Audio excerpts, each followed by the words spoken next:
ఏమో అక్క, ఇవన్నీ ఒక పట్టాన్ని నమ్మడానికి లేదు.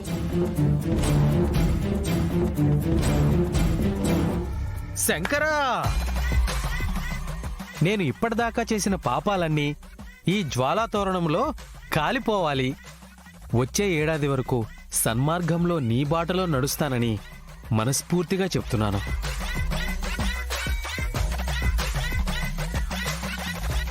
మనము పాపాలు చేయం, కానీ పాపాలు చేసిన వాళ్ళని కూడా మన వెంట పట్టుకుని నడిస్తే అది ఇంకా పెద్ద పుణ్యం. బాగానే చెప్పావు.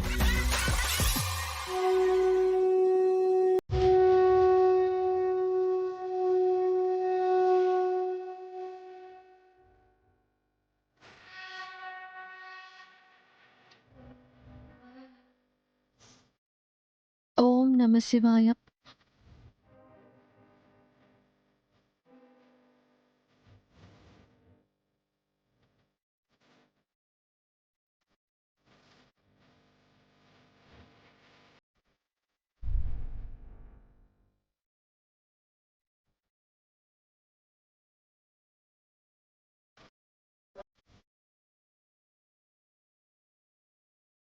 గంగా శివ ఇద్దరూ కలిసి జ్వాలాతోరణం వెలిగించండి. నువ్వు బాగానే ప్లాన్ చేసావు అబ్బోడా, కానీ అది ఆ పశువుల డాక్టర్ అవకాశంగా తీసుకున్నాడు. వాడి ఊళ్ళో పశువులకు వైద్యం చేస్తాడో లేదో తెలీదు, కానీ గంగ వాళ్ళకి మాత్రం సాయం చేస్తుంటాడు.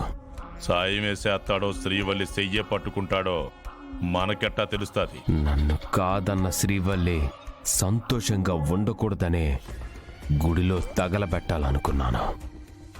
అలాంటిది తన చెయ్యి పట్టుకుని 7 అడుగులు నడుస్తానంటే చూస్తూ ఊరుకుంటానా? నిజానికి శ్రీవల్లితో కలిసి నువ్వు 7 అడుగులు నడవాల్సింది.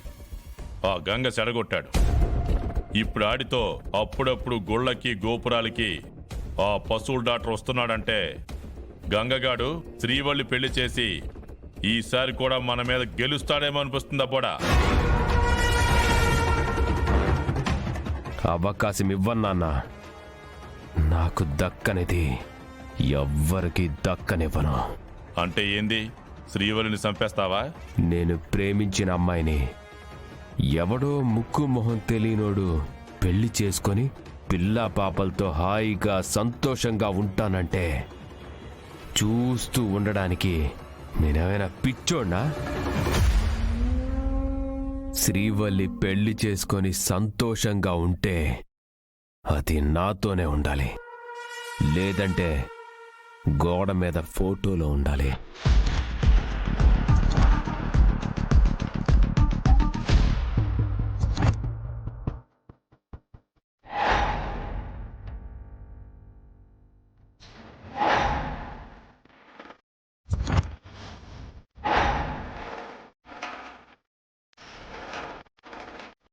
ఎవరిని గోడ మీద ఫోటోలో ఉండాలంటున్నారు? నిన్ను కాదులే నాగవల్లి, నువ్వేం కంగారు పడకు. నిన్న గుళ్ళో కుట్ర చేసి మా అక్క చీరకి నిప్పంటుకునేలా చేసిందే మీరే కదా? అదేదో అనుకోకుండా జరిగితే ఆ నేరం మా గంట కర్తవ్యం నాగవల్లి. మీరిద్దరూ ఇలా బాధపడుతున్నారంటే మీరు వేసిన స్కెచ్ నుండి ఎవరో ప్రాణాలతో బయటపడినట్టే మావయ్య. ఇంకెవరు? మీ అక్కే కదా దేవుడి దయ వల్ల ప్రాణాలతో బతికి బట్టకట్టింది. ఏంది తిరుపతి, నువ్వు కూడా వాళ్ళ అక్క చీర మేమేదో కాల్చినట్టు మాట్లాడుతున్నావు? తగలబెట్టడం మీకు అలవాటే కదా నాన్న. అంటే ఏంట్రా, మేము క్రిమినల్స్లా కనపడుతున్నావా? అడిగి చెప్పించుకోవడం ఎందుకు? మా అన్నయ్యని దెబ్బ కొట్టడానికి ఊరినే ఇబ్బంది పెట్టిన మీకు మా అక్క పెద్ద లెక్క కాదు. మిస్ అయ్యి అక్కడ ఏ హాని జరగలేదు కాబట్టి మీరు కూడా ప్రాణాలతో ఉన్నారు, లేదంటే మీ ఫోటోలు గోడల మీద ఉండేవి. ఏంటక్కా, గుళ్ళో జరిగిన దాని గురించి ఆలోచిస్తున్నావా? చిచ్చి, అలాంటిదేం లేదు. ఏమీ లేకపోతే విపి రాజు గారు హక్ చేసుకున్నప్పటి నుంచి ట్రాన్స్ లో ఎందుకున్నట్టో. ఏ కుముదా, ఆయనేమి నన్ను హక్ చేసుకోలేదు. ప్రమాదం జరగబోతుంటే వచ్చి కాపాడాడు అంతే. అవునా అక్క? అక్కడంత మంది జనం ఉండగా నీ చీర ఎందుకు అంటుకోవాలి? ఆయనే ఎందుకు కాపాడాలి? సినిమాలో చూపిస్తారు కదా, తనే ప్లాన్ చేసి తనే వచ్చి కాపాడతాడు. అలాంటిదేదైనా జరిగుండొచ్చు. చిచి, విపి రాజు గారు అలాంటి వారు కాదు. మీకు ఆయన గురించి తెలీదు. ఓహో, మరి ఎలాంటి వారమ్మా? ఆయన గురించి నీకేం తెలుసో చెప్పక్క. చాలా మంచి మనిషి. చీమకు కూడా హాని చెయ్యడు. ఆడవాళ్ళని దేవతలా పూజిస్తాడు. ఏ దేవతని? శ్రీవల్లి దేవతనా?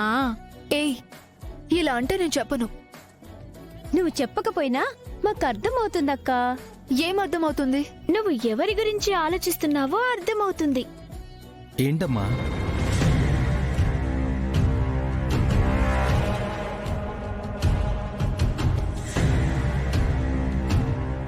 నీకేమర్థమైందో చెప్పుకుముదా. అంటే అది అక్కని విపి రాజు గారు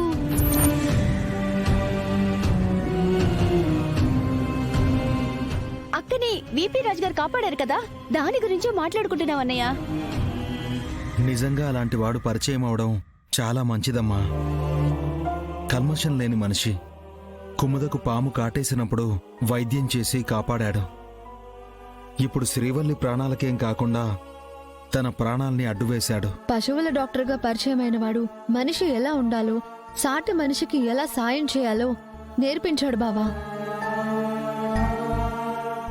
మా అక్కని ప్రేమించాడులే వదినా, మీకా విషయం తెలీదు.